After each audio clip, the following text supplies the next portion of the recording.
Hello again. This week's movie is The Dead Hate the Living from 2000. Before we begin, spoiler alert.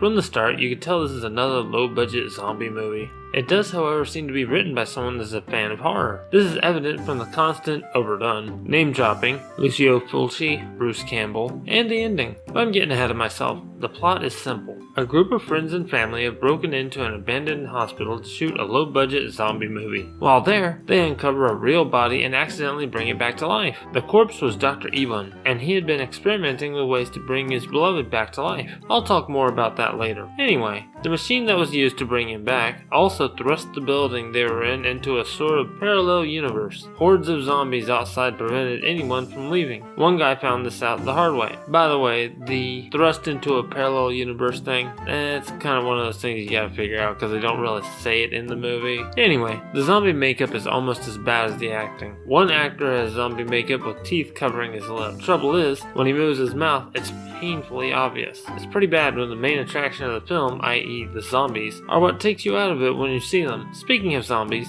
it appears as though Dr. Ivan's dead woman is in the very building that this is all taking place in.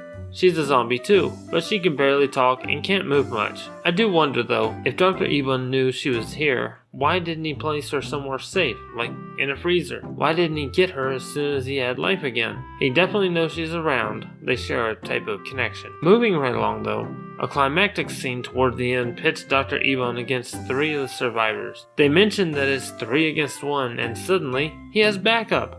From out of the ground rise his zombie followers. Okay, for me to believe this, I have to believe that Dr. Ivan had the zombies wait under the set for the humans to walk into a trap. Also, he apparently set up the fog machine to kick on as they were rising.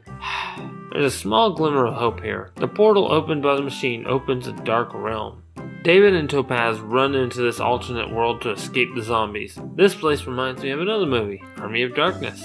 This is where the movie acts a glimmer of hope. The glimmer of hope isn't in this movie so much as it is in the sequel. This movie could be done a lot better, but in the sequel you could have the couple trying to survive the parallel universe. However, there are mixed reviews of this movie. I didn't like it personally. It's not one of my favorite zombie movies, and I like some bad and some good. This one just didn't do it for me. I mean, there were some likable parts and some non-likable parts, but if the zombie makeup doesn't do it, if you're not convinced by the zombies, then it just doesn't cut it. Now, the zombies from Dawn of the Dead, the original one, some of them weren't that great either.